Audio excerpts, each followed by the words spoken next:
What is going on, guys?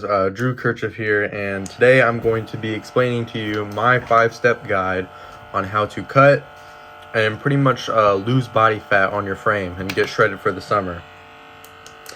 Now, quick disclaimer, I don't think, you hear the talk about how a lot of people want to get shredded for the summer or they want to, bulk during the winter. For me, I don't think you should ever care about what type of season it is. I think you should do what's best for you. And that ties into my first tip here. Whenever we go into this 5-step guide, is to find out where you're at. So first, before I even get into that, I'm already getting ahead of myself. I'm going to talk about my experience from, bulking to cutting. People call it yo-yo diet. It's really not, though. So when I first started kind of getting into the bulking and cutting, it was summer of 2023, where I had went through kind of like a main gaining kind of bulk. I went from like 178 all the way up to about 199, just kind of eating whatever I wanted and, adding like treats in and, just kind of living life, having fun. And then I was fat. I was lifting a lot. I was getting stronger, but I was fat. I didn't really like how I looked. I had that typical bulking look. And then I remember that following fall, I had done my first like ever actual cut. It was a 75-day cut, and it wasn't even that extreme, and I got pretty lean. And that's when I had noticed that this thing actually works. So I've gone through the whole process again. I bulked for 9 months, from January of 2024 all the way to October of 2024 or September. And then I've been cutting since pretty much October on a slow, steady cut. When I first started this cut, I was 217 pounds. If you're looking at the thumbnail, that's how heavy I was. I was big, I was fat, but I was very strong. So now I've cut down and I'm all the way down to 184, 185. I've yet to break 183. My goal is to get to 180 flat. So we're just going to see how long that takes. Comparing myself to last cut to this cut, I am a lot stronger and I am a lot bigger, and I've noticeably a little bit leaner. So I definitely put on some lean tissue from that bulk, and then slowly cutting, I definitely kept a lot of my mass on my frame. So first step that we're going to get into, that was just kind of the background on, my bulking and cutting. I'm 180 pounds now, and I used to be 217. All my lifts have gone down. That's just the nature of it, but you just try to focus on keeping as much strength as possible. Step one is you need to find out where you're at. You need to look at yourself in the mirror, on the scale, and you need to realize like how many years you've been lifting. If I were you and I've only been lifting for less than a year, less than 2 years, I would not be worried about going into like a serious cut or a serious bulk. I would just keep main gaining and keep slowly eating a little bit more over time and build a really strong foundation. But if you've been lifting for a couple years, you're kind of, you can't really see your abs, but you're kind of strong in the gym, then I think it would be time for you to initiate a first cut.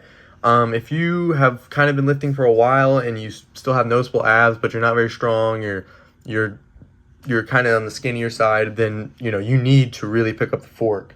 So step one is to really find out where you're at. Let me do this for example so you guys can get an idea. Right now, I'm about 5'10", I weigh 185 pounds. My lifts are decently strong, not the strongest they've been, but decently strong. And I want to get a little bit leaner. So I want to get down to 180.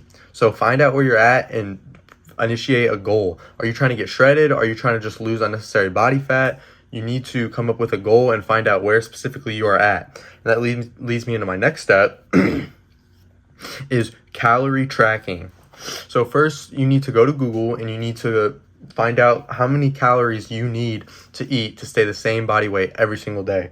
If I looked up my calorie maintenance calculator, if I looked that up, I plugged in all my credentials, it would pump out probably 2,600. If I ate 2,600 to 2,700 calories every single day, I would probably stay the same body weight, just infinitely. So once you find that maintenance number that we've been talking about, you want to lower the calories and be in a slight caloric deficit. That is the key to losing this body weight and this body fat. So if let's take me for example, we found out my goal. I want to lose a little bit of body fat. I want to go from 185 to 180. Let's say I plug in my credentials. I go to calorie maintenance calculator. I plug in my credentials, and then it pumps out some numbers. It says you eat 2,700, you'll stay the same weight. You eat 2,400, you'll lose a little bit of weight. You eat 2,100, you're going to lose a lot of weight. The key to this, and the key that you have to understand, is when you're losing weight and gaining weight, the slower you do it, the better. So that's kind of step number 2. The main key point is to try to cut and bulk as slow as possible, because it's more manageable and it's more likely that you're going to stick to it. So let's say the best case scenario I would say is lower your calories by 300 or 350. 500 is okay, but it's a little too aggressive. So let's say my maintenance was 2,700. I would lower my calories, since I'm trying to get to 180 body weight flat, I would lower my calories to 2,400, which is what I'm actually doing right now. And I'm eating 2,400 calories every single day. Every single morning. This is another key step, and the second step here is to track your morning weight every single morning. So get a scale, any scale will work. Get up in the morning, use the bathroom. After you're done using the bathroom, weigh yourself with no clothes on or with some underwear on or shorts, and then track that weight. Keep that in your head. Or what I like to do is I have a Google Sheet where I have all my weights, and I can see trends if I'm actually losing weight. Week to week is a little too tight, but like every 2 weeks, you should just see a slight little dip. You should see a slight little, lowering. So track your morning weight and track the calories you're eating every single day to a T. Okay, we'll get more into like avoiding sugar cravings and all that later. We're just getting the background and like the main goal. So first step, find out where you're at. Second step, lower those calories. Find out how many calories you need to eat, and track the morning weight. You need to be tracking the stuff. It really is a numbers game, and you have to be patient. Do it as slow as possible. That's like, if you could take anything away from this video, it is you need to do it as slow as possible. Also, stay tuned for the fifth tip. The fifth tip, I just have extra, or the fifth step, I have just a bunch of tips that you need that will really help you, especially if you overeat or you binge eat. So stay tuned for the fifth tip. The fifth tip is overall going to be the best one, because I'm just going to throw out little tips and tricks that I've noticed over this cut, because I've been cutting for about 200 days. I've been slowly losing weight. I'm just slowly milking weight, which is the best way to do it, because if you lose it too fast, you have a more likelihood of gaining it back, or if you lose it too fast, you can actually lose muscle mass while being on a cut, which is not what you want. So the third tip is you're going to ride this slow caloric deficit. You're going to ride this wave for as long as you can. You're going to milk the fat loss as long as you can, because you don't want to eat less food. You want to eat as much food as you can and lose as much fat as possible. So once you plateau, once you weigh yourself for like 2 weeks straight and your weight has not changed, your weight has not gone under, then we need to lower the calories again. So I'm kind of starting to get a little bit to that point. So if I stay around this same weight, I need to lower my calories from, maybe 2,400 down to 2,200. Now, just because whenever I started and I went from 2,700 to 2,400, that doesn't mean when I lower it again, I'm going to go to 2,100.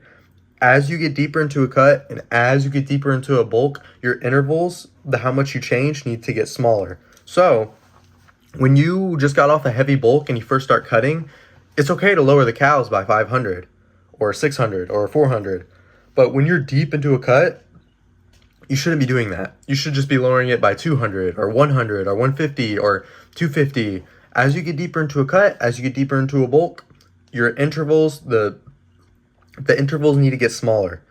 It would not make sense to start out eating 2,900 calories and then cut down to 2,700, and then from 2,700 cut down to 2,200. That does not make sense at all. It would be smarter to go from 2,900 to 2,600, and then from 2,600 go to 2,400. As you get deeper into a cut or bulk, your intervals need to be smaller. It's just the best way to do it, and it's the most compliant. It's the easiest to stick to, and it's the best way to break plateaus and milk as much fat loss as you can while you can eat as much food as possible, because you want to be able to eat as much food as possible when you're cutting, so you don't binge eat or don't overeat, and you don't hotwire your metabolism and make your body go in panic mode, like, starving yourself. So that's the third step, is once you plateau, lower your calories just a little bit and make sure you're drinking plenty of water And then this kind of goes into the more of the tips that I'll say, but this is the third step, is realizing the importance of your blood sugar. You want to avoid foods that are going to spike your blood sugar. So, your typical like bad guy foods like candy, ice cream, cake, like even like Rice Krispies, you got to be kind of careful of, because they will spike your blood sugar. They're a very simple carb. They'll go straight to your brain. They'll go straight to your bloodstream. You'll feel really good for like 30 minutes and then you'll crash. And then after you're done crashing, guess what? 10 minutes later, you're hungry again. If you ate 300 calories of like a muffin, that's going to be a decently small muffin, but you eat 300 calories worth of like brown rice, that's a lot of rice, and that will make you feel full. So you need to be smart about what foods you're picking, especially your carb sources, and you want to be eating more complex carbs because they will help you feel satiated and they won't spike your blood sugar. Spiking your blood sugar is your greatest enemy, because often foods that do that have a lot of calories. They'll make you hungrier faster and you won't feel full.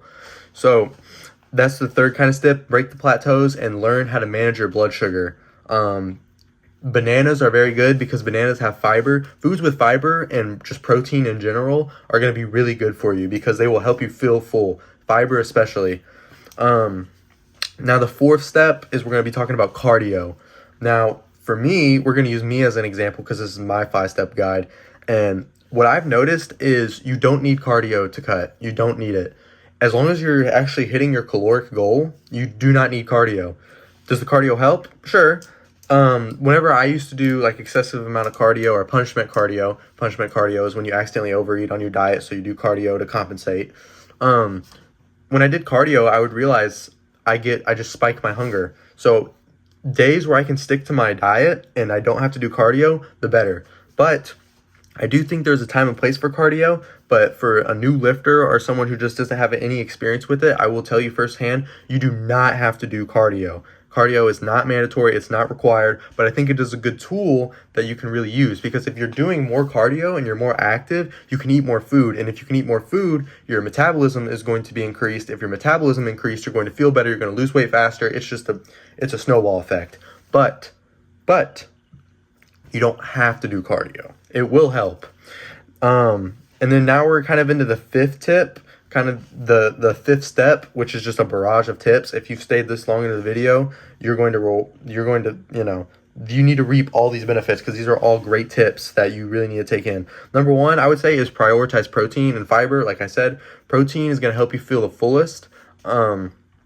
Also, your body can take protein, it can take fats, and can turn it into carbs. So if you're eating, when you're on a cut and you're in a deficit, your body will start using protein as fuel with the carbs. But if you're eating more and more protein, you can use that energy, like you can use the protein for energy and still have enough protein for muscular repair. So what I'm trying to say is, when you're in a cut and you're not eating enough protein, you are way more likely to lose muscular mass because the amino acids are being used for energy, not for muscular repair and growth.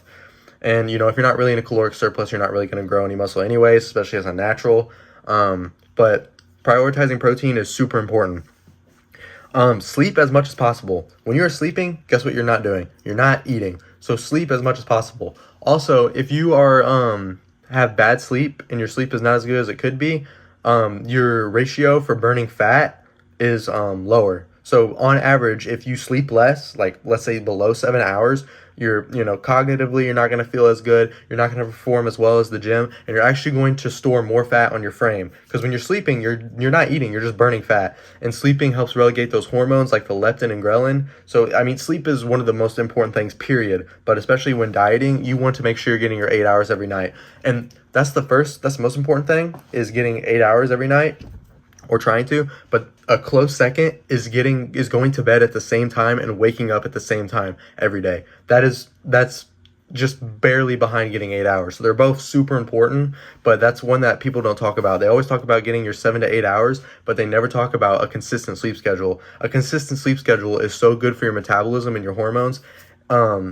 Just by going to bed like 2 hours later, you can miss a whole window of protein synthesis, which is going to help you your body look for your bloodstream for amino acids and use them for muscular repair, or if you're in a bulk, for muscular growth and repair. So Sleep as much as possible, and make sure you have a concise, scheduled sleeping plan where you're going to go to bed at this time, you're going to wake up at this time every single day. And that is just the recipe for just gains all around.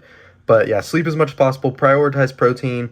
Another tip I will say for this fifth kind of step is getting tan is really going to help. It's not going to help you lose body fat, but it's just kind of the illusion that you'll hold less body fat. So trying to get as much sunlight as possible. Also, vitamin D will help you convert extra calories into muscular mass instead of body fat. So definitely get plenty of sunlight and try to get tan. That will really help. Another important tip is if you're cutting, try not to drink your calories. Try to eat them. If you drink them, you will be hungrier faster. You will not feel full. So another important tip I would say is do not drink your calories, eat your calories. So if you're bulking, it would be the opposite. You would want to drink all your calories, and then you would not want to eat all of your calories because you wouldn't be able to get all that food down. So like milk is perfect for bulking, but for cutting, it's not the most ideal because milk has a lot of calories, a lot of carbs, a lot of fats, and a lot of protein. And on a cut, we just don't really need that. We need something that's going to help us feel full, packed with protein, has complex carbs, and a little bit of fat to keep our hormones in check. Another important tip that I implement a lot, and I will say that this is the last one, last but not least, is try to save your calories for the end of the day. You are more likely to binge, you are more likely to overeat on your diet if it takes place at the end of the day. So what I would do is try to eat kind of a small breakfast. This is what I do, by the way. All this stuff I do. So this is my 5 steps to cutting. I have a small meal for breakfast. I usually have like a Gatorade, and then like a protein shake. The reason I like Gatorade is because that salt can really it really helps satiate me and not feel hungry. So I'll have like a small Gatorade with like a small protein shake. Nothing like carb heavy that's going to spike my blood sugar. Just a little bit of salt, electrolytes. Electrolytes are very important, by the way. So like a Gatorade and then a protein shake for breakfast. And then I wake up early. I wake up at like 5, 6 a.m.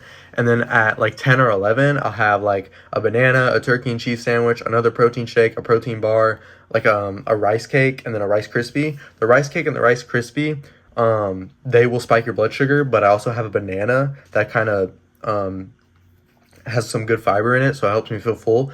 And then I don't eat until about 4 or 5 whenever I come home from the gym. And when I come home from the gym, I'll try to have some air fried chicken, some chicken and rice, or if I'm really out of time and I don't have time to study, I'll have like another protein shake or another protein bar. I unfortunately do have to live by man-made protein shakes and protein bars. I think generic meats and like cooking your meals and having whole grain food and just whole foods in general is going to be way better for you whenever you're cutting or bulking. But it's just kind of what I have to resort to because I don't really have a whole lot of time to cook because I got to do school, work, this, gym. It's hard to balance. So that is kind of the last tip I will say is try to save your calories towards the end of the day. Today a couple hours ago, I had about 1,000 calories worth. And I don't plan on eating again. I feel full. I feel fine. I'm going to take a shower and then guess what? I'm going to go to bed. So that's my 5 steps to cutting. I went from 217 pounds, pretty fat, to 185 lean. I will update you guys when I am 180 flat. That's the whole video. Comment any questions that you have. Try to subscribe for more of this content and like. I'm very happy that you're watching this video because you're taking that first step. And remember, the most important thing you could take from this is take your time when you're doing this. Take your time. It takes time, and the longer time you take and you slow but steadily get towards that goal, it's going to be the new normal. You're not going to make any drastic changes and then yo-yo back to the weight that you were. So that's the whole video. I hope you guys enjoyed. This cupping that I was using, I do have a lot of pain in my shoulders and my upper back. I do get some knots. So this cupping just helps vasodilate the area and it promotes blood flow. If you do have knots in your upper back or just kind of general soreness that you can't really massage, I would 100% buy this. It's Revo-Matic. They just sell cupping devices. A couple cupping brands I've tried I haven't really liked and they're expensive. Revo offered me the best price and it is so far the best product. I mean, I had to take it off after 2 minutes because it was just like I could just feel my shoulder on fire. So this left shoulder always gives me problems, so I always use this and it really helps. But But yeah, I'm gonna put a link in the description to this product. A lot of people ask me in the gym what are these circles I have, literally during my set too. Do not ask me what the circles are on my body during my set. It makes me very upset. But it's just this little guy. I have him go to ham when I'm watching Breaking Bad. I just chill, and it really helps in my back. Oh my goodness, this thing works wonders. But yeah, I'm gonna put a link in the description. You guys can buy it. Like I said, if you're into cupping, I honestly like it for my back. Revo-Matic is gonna be the best brand for it. So especially best bang for your buck. But that's really it for the video, guys. I'll see you guys in the next one. All right.